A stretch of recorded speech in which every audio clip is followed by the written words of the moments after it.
Raio-X do Oscar 2026, categoria Melhor Canção. Bora falar sobre as músicas e os indicados desse ano. Meu nome é Felipe Aureliuk e é uma alegria muito grande ter você aqui no canal Meu Tio Cinéfilo, o melhor e mais tradicional espaço da internet em língua portuguesa sobre a temporada de prêmios do cinema e mais especificamente sobre as cerimônias do Oscar de ontem e obviamente de hoje. Esse vídeo é pra gente comentar sobre a categoria de melhor canção, fazer um raio-x. E se você gostou desse conteúdo, foi impactado aí pelas ferramentas de busca do YouTube, muito obrigado por você ter chegado aqui, já deixa o seu joinha, já se inscreve no canal e ativa o sininho com as notificações. Para você que já me conhece há mais tempo, muito obrigado, é sempre uma alegria ter você aqui comigo. Se torne um membro do canal se você puder e também, se puder, indique esse canal para outros amigos, para outros contatos que gostam de cinema. Melhor canção, gente, vamos conversar sobre uma categoria que nasceu ainda nos primeiros anos aí da cerimônia do Oscar, né, nos primeiros anos da academia, e que nas primeiras décadas teve como foco principal as canções que faziam parte dos musicais. Se você pegar ali os vencedores das primeiras décadas, você vai perceber que a imensa maioria dos filmes eram de musicais, de canções feitas para musicais, ou então de canções que eram muito bem atreladas à linha narrativa mesmo das produções. Era difícil você ter uma música que não tinha sua execução em tela, através de uma cena, vencendo ou até mesmo sendo indicada. Isso começou a mudar ali a partir mais ou menos das décadas de 1970, 1980, quando você passou a ter canções de alto apelo popular. A indústria da música passou a estar muito atrelada à indústria cinematográfica e você tinha grandes hits vencendo o Oscar, que eram hits da música independente dos filmes. Claro que os filmes ajudavam na divulgação dessas músicas, mas uma coisa estava necessariamente ligada à outra e era um casamento perfeito. Foi a partir dali, inclusive, que começaram a surgir os grandes números de apresentações incríveis musicais durante as cerimônias de entrega do Oscar. Isso não acontecia com regularidade lá nos primeiros anos. Isso começou a acontecer ali mais ou menos a partir da década de 1970 com mais força, obviamente. Estou falando aqui de apresentações históricas, né? Michael Jackson, lá no início da carreira, fez uma apresentação no Oscar. O Isaac Hayes, né, pelo tema do filme Shaft, que venceu, inclusive, Lionel Richie, Diana Ross, enfim, cantores desse naipe mesmo, né? Depois Madonna, enfim. Teve um período também que a Disney teve muito presente ali nos anos 1990, anos 2000, com as canções que eram das animações dela. Também foi muito forte. E nos últimos anos tem sido uma coisa um pouco flutuante. É uma categoria que chegou até a perder um pouco de força durante algum tempo, depois voltou. Às vezes você tem grandes sucessos, músicas que realmente estouram, como esse ano a gente tem, inclusive, indicadas. Tem outros anos que a gente tem uma safra menos pujante, e aí fica aquela coisa de, às vezes, ter as canções executadas durante a cerimônia, às vezes não. Eu, de cara, já falo que eu sou sempre a favor de que você tenha todas as 5 músicas indicadas ou não ter nenhuma. Fica muito desrespeitoso, como parece que vai ser o caso desse ano. Eu falei sobre isso num vídeo, acesse aqui o card para você ver mais detalhes sobre isso, mas vai ficar desrespeitoso ter apenas uma parte das canções executadas, como vai ser, ao que tudo indica, o caso do Oscar 2026. Mas vamos lá, vamos fazer uma análise mais detalhada dessa lista de indicados. A gente tem 5 canções aqui que são muito diferentes entre si, e eu vou começar com as canções dos documentários, que é outra coisa muito incomum. Normalmente você tem canções de filmes de ficção sendo indicadas. Claro que já teve documentários aí que tiveram músicas indicadas e até venceram, né? Uma Verdade Inconveniente, por exemplo, era um documentário e a canção venceu na categoria de melhor canção. Mas o mais normal, mais comum, mais usual é que sejam filmes de ficção ou animação. E esse ano a gente tem 2 filmes de documentário com canções indicadas. O primeiro é o filme Viva Verde, cuja canção Sweet Dreams of Joy está indicada, e quem é o responsável tanto pela letra quanto pela melodia é o Nicholas Pike, Ele é um compositor inglês já veterano, apesar de ser inglês, ele trabalha nos Estados Unidos, fez carreira lá nos Estados Unidos, está na sua primeira indicação e como destaque eu vou trazer aqui o fato dele ter trabalhado com o Carlos Saldanha, brasileiro Carlos Saldanha, na animação Rio 2. Ele fez parte ali da equipe que compôs ali, né, toda a parte musical do filme. Muita gente se perguntou, gente, mas por que filme é esse? Como assim essa música está indicada, Sweet Dreams of Joy? Gente, olha, essa canção, Sweet Dreams of Joy, ela é executada só nos créditos finais. Então é realmente uma canção daquelas que entra em função muito mais de quem é o compositor e do que é o filme, do que necessariamente do fato dessa canção estar presente no filme de forma decisiva para os rumos da história que está sendo contada. E você entende por que essa canção foi indicada assistindo o filme. Por quê? Porque na primeira fase de indicações, quem faz a escolha das canções que vão ser indicadas é apenas os membros, é apenas a junta dos músicos, os membros que fazem parte da música, da junta dos músicos da academia. Portanto, esse filme tem tudo a ver com a história deles. É um filme de músicos, para músicos e sobre músicos. Só para você entender, o filme é um documentário a respeito de um local que existe lá na Itália, que é uma casa de repouso, que foi fundada pelo Giuseppe Verdi. Giuseppe Verdi, para quem não sabe, é um dos maiores compositores da história da Itália. Ele foi uma referência global no século XIX e antes de falecer criou um local, uma casa de repouso para idosos, só que a diferença é que esses idosos eles são necessariamente ligados à música. Então você tem histórias maravilhosas ali sendo mostradas, sendo retratadas no filme, de uma violinista com 90 anos de idade, de um cantor, de uma ex-cantora de ópera, de pessoas, de velhinhos e velhinhas, que passaram a vida inteira trabalhando na música, seja compondo, seja regendo, seja cantando, seja interpretando, e que agora buscam ali, nesse espaço, um local para passar o final da sua vida. E são pessoas com 70, 80, 90, tem gente ali no filme com mais de 100 anos de idade que continuam ativos e se alimentando da música, convivendo com outros idosos que também foram e são da música. Então é um filme de músicos, para músicos, e como foram músicos que escolheram esses filmes indicados, nessas canções indicadas nessa primeira fase, tá explicado o porquê que essa canção entrou. Não tem a mínima chance de vencer o Oscar, não é uma canção nada demais, também não está atrelada à linha narrativa da história, mas ao assistir o filme a gente entende o porquê que essa canção acabou sendo selecionada como indicada. E a outra canção que está indicada por um documentário é a Dear Me, do filme Diane Warren, Relentless. E a grande indicada aqui é a própria Diane Warren, que até o momento, na vida dela, já tem 16 indicações ao Oscar nessa categoria de melhor canção original. Lembrando também que as canções elas têm que necessariamente ser compostas para o filme em si.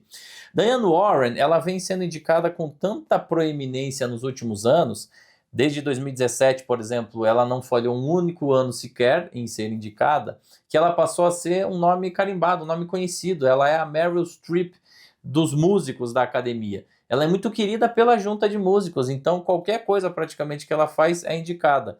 Esse filme, o Diane Warren Relentless, é um documentário sobre ela. Para quem quer entender um pouco mais quem é Diane Warren, qual a importância dela para a história da música no cinema, precisa assistir esse documentário, que não é nada demais, não é super maravilhoso, um ultra documentário e tudo mais, mas é legal para entender, para você saber até da relação dela com o Oscar, porque ali ela fala, né, ela explica ali o fato dela não ter vencido o Oscar, de como ela gostaria de vencer uma categoria competitiva, até porque também é bom dizer, não é verdadeira essa informação que ela nunca ganhou um Oscar. Ela ganhou um Oscar honorário em 2022, mas parece que ela quer realmente essa validação das categorias competitivas. Segura aí na cadeira, eu vou ler aqui todas as indicações que ela já teve.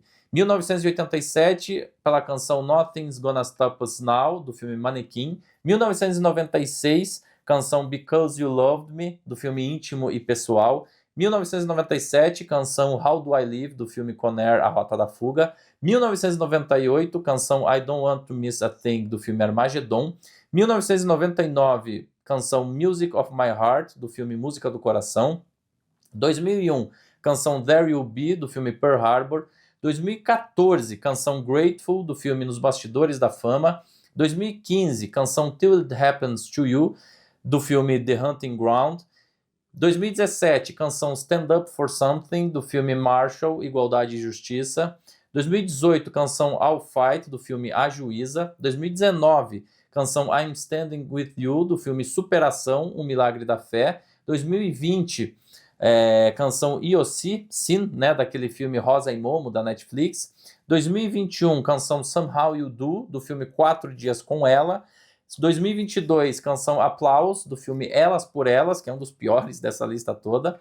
Depois, 2023, canção The Fire Inside, do filme Flaming Hot, O Sabor que Mudou a História. E ano passado, 2024, canção The Journey, do filme Batalhão 6888. Essa canção especificamente é legal, não é uma canção ruim, é uma canção que ela compôs, obviamente, para o documentário que fala sobre ela e que está indicada aqui por ser Diane Warren, tá? Eu não acho das melhores coisas que ela já fez. Se a gente pega essa lista, a gente vê canções realmente maravilhosas que marcaram, inclusive, a história do cinema. Poderiam já ter vencido o Oscar em alguma oportunidade, principalmente as primeiras indicações dela e aquelas que estão ali mais para a década de 1990, início dos anos 2000. Mas, enfim, as coisas são como elas são. Aqui é uma canção boa, bem feita, ela é realmente uma grande compositora, uma personalidade do cinema, mas não acho que vai ser dessa vez que ela vai conseguir esse prêmio. Disso, vamos falar sobre a música Train Dreams, do filme Sonhos de Trem.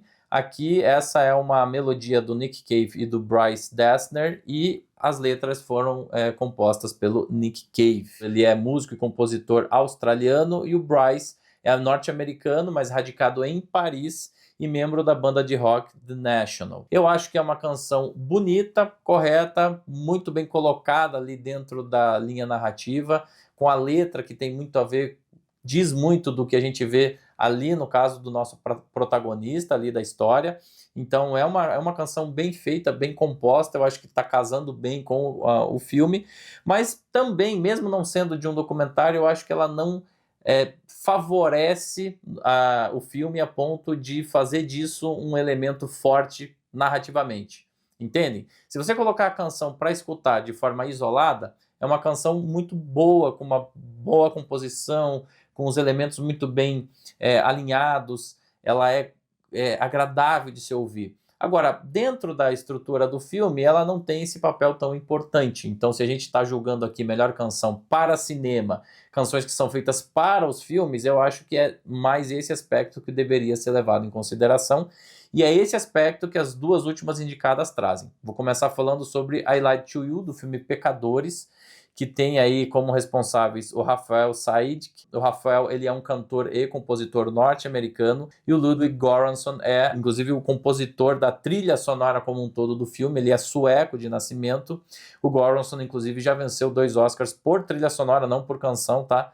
Ele venceu por Pantera Negra e Oppenheimer, e foi indicado uma vez para o Oscar de melhor canção antes dessa vez, pela canção Lift Me Up, do filme Pantera Negra, Wakanda para Sempre, lá em 2022.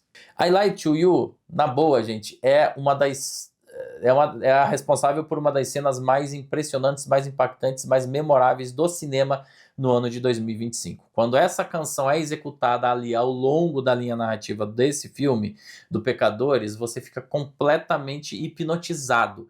Para mim, o Oscar de melhor canção sempre deveria se pautar por esse tipo de aplicação de canções nos filmes, por esse tipo de impacto que uma canção pode ter na linha narrativa, na forma como a música é concebida dentro de uma história, dentro de uma linha narrativa, dentro de uma estrutura cinematográfica. Eu acho, assim, chega a arrepiar, sabe? A música, além de ser muito boa do ponto de vista da construção dela própria, né, letra e melodia, ela ainda está agregada àquela linha narrativa de uma forma ímpar. E aí é isso, se você escutar a canção fora do filme é maravilhosa, e se você escutar ela assistindo o filme é um impacto absurdo. Então, para mim, emotivamente, é a canção que mais impactou no ano de 2025. Mas nós temos também indicada a canção Golden da animação Guerreiras do K-pop, e aqui a gente tem um número de indicados até bastante alto, é a turma toda que contribuiu para essa canção. No caso, a EJ, Mark Sonnenblick, John Jill Kwok, Yoo Han Lee, Hee Dong-nan, Jong Hoon-sil e Ted Park. Temos aqui alguns sul-coreanos, alguns norte-americanos, nenhum deles nunca foi indicado até hoje. E, cara, Golden é a canção chiclete, é a canção que você escuta, escuta, escuta, e ela toca ali durante o filme, fica na tua cabeça. Não só essa, quase todas as canções desse filme acabam ficando na tua cabeça, é aquela música chiclete, aquela música que você realmente fica na sua mente. E ela também, a exemplo de I Lied to You, está muito bem agregada à linha narrativa da história. Ela funciona muito bem, ela é toda muito bem aplicada dentro da história, até porque a história tem a ver realmente com artistas da música, né? Então, são guerreiras do K-pop, afinal de contas, então a música ela é fator fundamental desse filme. Essa foi uma canção das mais executadas do ano passado, a animação em si se tornou o filme mais assistido da história da Netflix, então existe também, além de tudo, uma repercussão popular gigantesca. E claro que um dos momentos mais esperados do Oscar desse ano será quando essa canção for executada lá no palco do Oscar ao vivo, né? A interpretação de Golden ao vivo, assim como a interpretação de I Lied to You, possivelmente, vão ser momentos muito marcantes do Oscar de uma forma geral. Então, tô bem curioso para ver como é que tudo isso vai ser. Gosto muito da canção, gente. Gosto muito. Não tem o que a gente falar. Não é uma canção ruim. E ela cumpre o seu papel de estar bem composta, de ser um elemento forte narrativamente para a animação Guerreiras do K-pop. E ainda mais se a gente pensar que é uma animação majoritariamente voltada para o público infanto-juvenil, tá melhor ainda, né? Porque você vê ali crianças se envolvendo nessa canção. Então, para mim, não tem muita discussão.